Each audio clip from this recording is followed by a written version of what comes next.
On va voir les fonctions paires et fonctions impaires. On a ensemble de définitions centrées. Qu'est-ce que ça veut dire un ensemble de définitions centrées? Soit f une fonction, soit df son ensemble de définitions. On dit que df est un ensemble de définitions centrées si et seulement si, pour tout x, si x appartient à un domaine de définition, alors moins x appartient à un domaine de définition.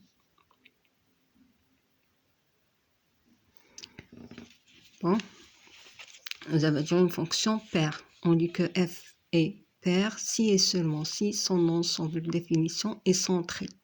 C'est-à-dire x appartient à un domaine de définition et moins x appartient à un domaine de définition.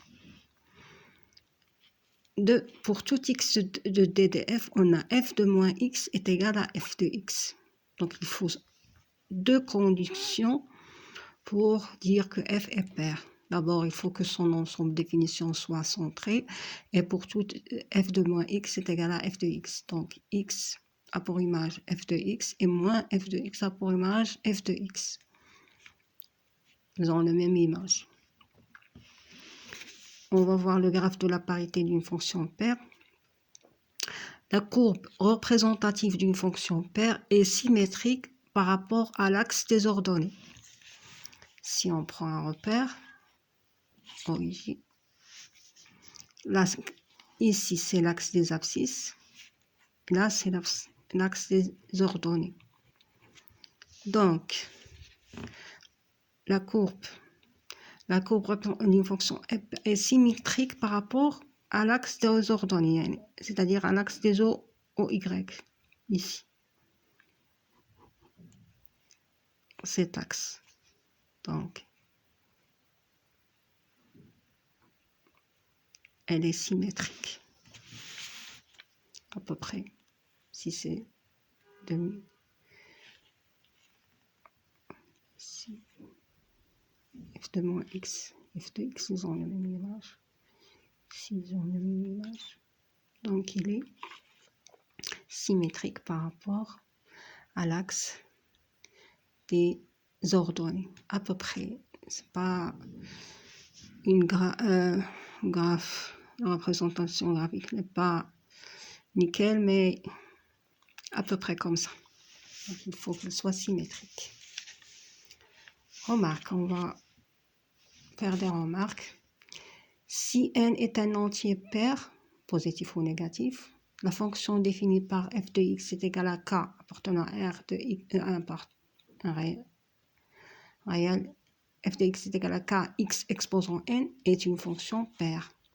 Par exemple, si on prend la fonction x au carré, 2 est paire, donc la fonction qui est égale à f de x est égale à 5x au carré est une fonction paire. D'où la dénomination de la fonction paire de n est un entier pair.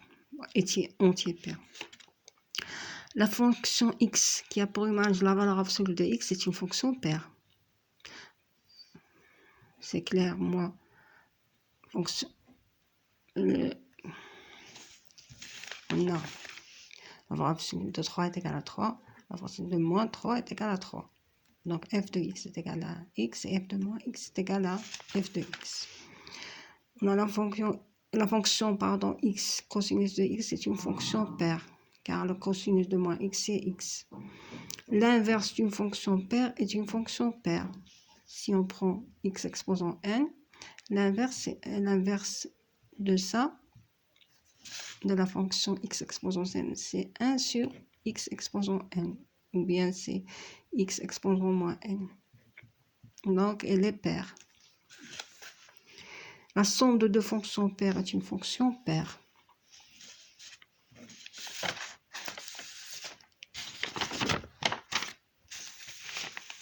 Ensuite, le produit de deux fonctions paires est une fonction paire.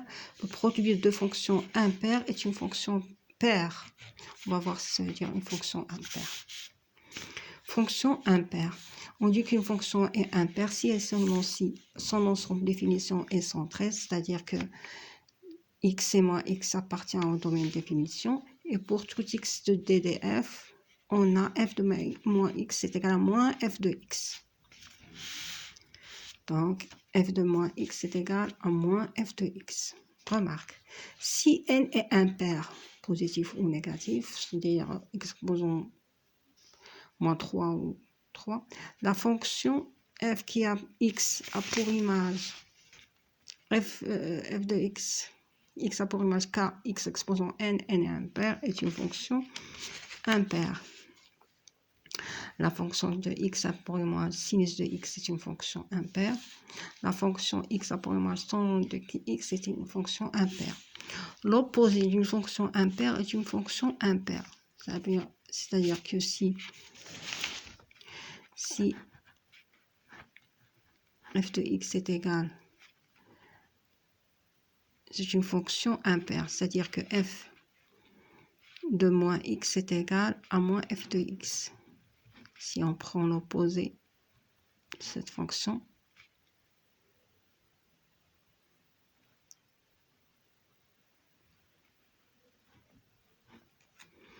l'opposé de f de x, c'est moins f de x. Si on prend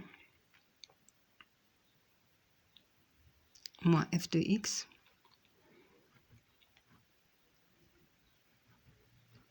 on a f de moins x est égal à moins f de x.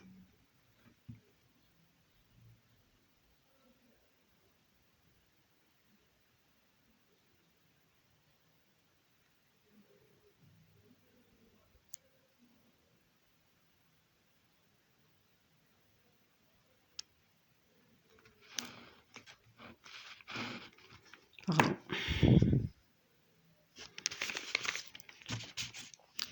On continue. L'inverse d'une fonction impaire est une fonction impaire. La somme de deux fonctions impaires est une fonction impaire. Le produit d'une fonction paire est une fonction impaire. Et une fonction produit d'une fonction paire et d'une fonction impaire est une fonction impaire.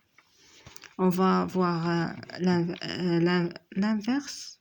L'opposé d'une fonction impaire est une fonction impaire. On va la voir en exercice.